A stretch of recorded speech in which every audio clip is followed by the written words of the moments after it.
जय हिंद, वंदे मातरम। यूट्यूब के channel 9756 BK में आपका स्वागत है।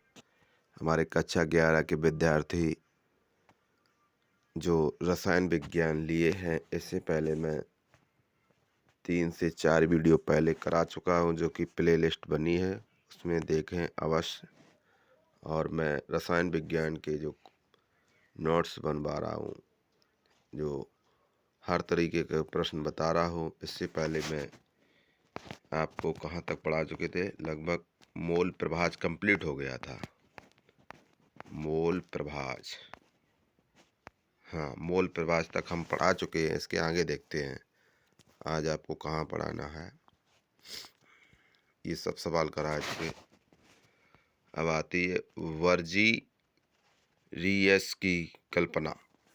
वर्जीरियस की कल्पना क्या है? समान ताप व दाब पर गैसीय परमाणुओं की संख्या समान होती है। इसे हेडिंग डाल के लिख लें, नोट्स अवश्य बना लें।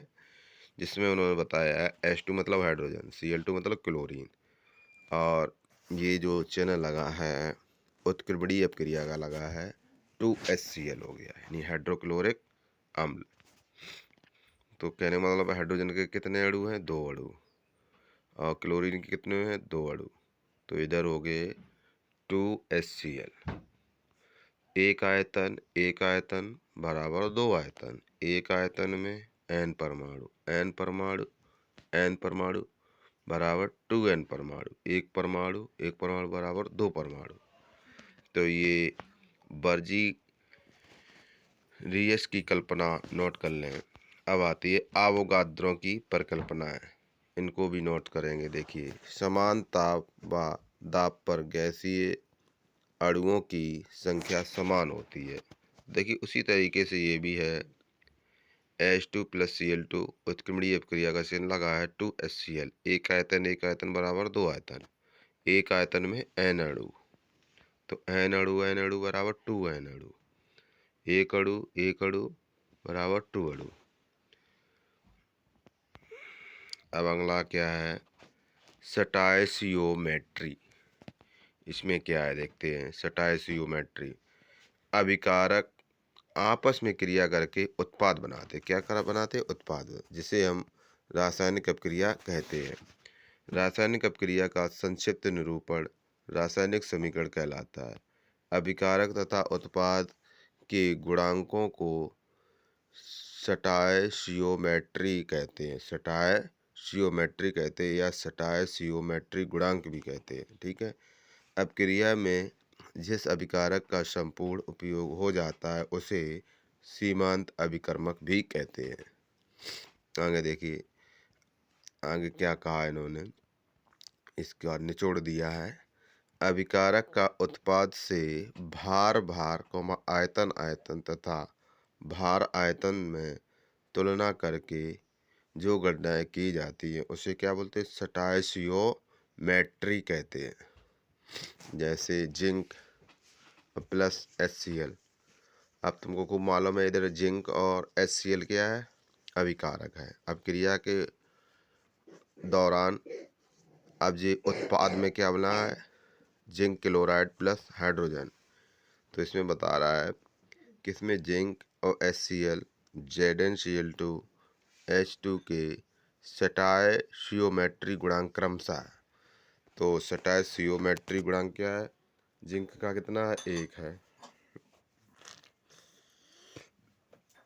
और इसमें देखिए HCl में कितने? 2 चीज़ें हैं, एक तो हाइड्रोजन हो गई, एक क्लोरीन हो गई। ठीक है। इधर आ जाइए, इधर देखिए जो गुणा से संबंध है। जिंक कितना है? 1। HCl कितने थे? यहाँ पर 2 थे। इधर जिंक क्लोराइड कितना था? 1। और H2 कितना था? 1। जो कहने मतलब आगे जो संख्या होती है वो स्टॉइचियोमेट्री गुणांक कहलाता है। आगे देखते हैं कि 2.24 लीटर हाइड्रोजन NTP पर प्राप्त करने के लिए कितने ग्राम जिंक की आवश्यकता होगी परमाणु भार की आयतन में तुलना करने पर। देखिए, जिंक प्लस 2HCl और अनुत्क्रमणी का चिन्ह लगा एरो, जिसको बोलते हैं ZnCl2 प्लस H2। तो 1 मोल का एनटीपी पर आयतन, एनटीपी के पर आयतन मतलब सामान्य ताप एवं दाब। एनटीपी का फुल फॉर्म क्या है? सामान्य ताप एवं दाब पर जो आयतन होगा 1 मोल का 22.4 लीटर होगा। तो 1 गुणे 65 बराबर 65 ग्राम। तो ये देखिए 65 ग्राम कहाँ से आ गया भाई?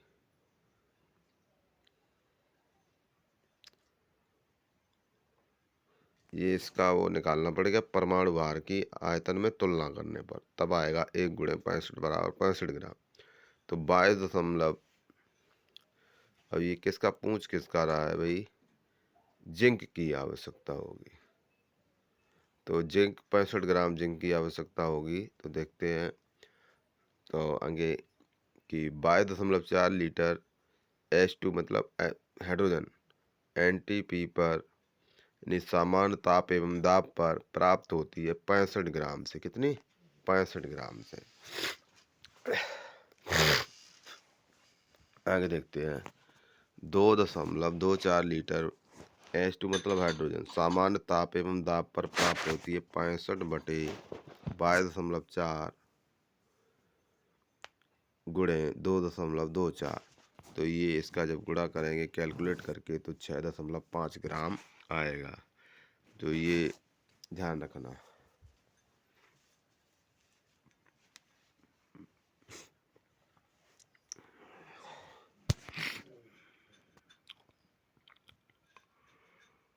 दो दशमलव दो चार लीटर हाइड्रोजन पर प्राप्त करने के लिए कितने ग्राम जिंक की आवश्यकता होगी?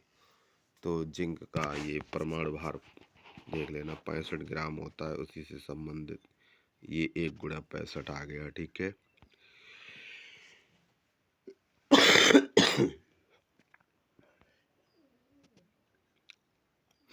आगे भी सवाल है, ये नोट कर लें।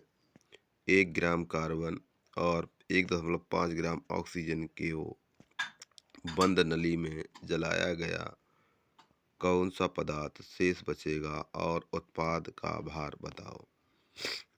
तो देखिए कार्बन और ऑक्सीजन जलाएंगे तो कार्बन डाइऑक्साइड बनेगा। तो 12 ग्राम कार्बन हो जाएगा, 32 ग्राम ऑक्सीजन हो जाएगी। तो इधर टोटल हो जाएगा 44 ग्राम। 12 ग्राम कार्बन क्रिया करता है तो कितने? 32 ग्राम ऑक्सीजन से। तो 1 ग्राम कार्बन क्रिया करता है तो 32/12 गुणे 1 तो कितना ग्राम आएगा? 2.66 ग्राम। तो इसी प्रकार आगे देखते हैं 32 ग्राम ऑक्सीजन से क्रिया करता है 12 ग्राम कार्बन से।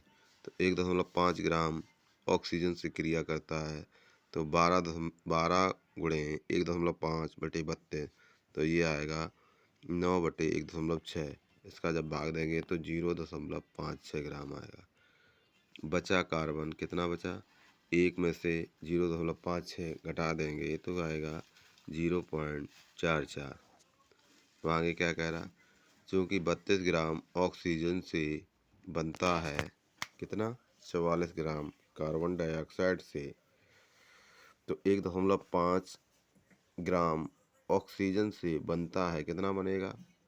44 गुणे 1.5/32 तो ये आएगा 2.0625 ग्राम आएगा। बस वीडियो इतनी ही रखते हैं, ज़्यादा लंबी हो जाएगी। आप नोट्स अवश्य बना लें। आज के लिए इतना ही। जय हिंद, जय भारत, जय संविधान।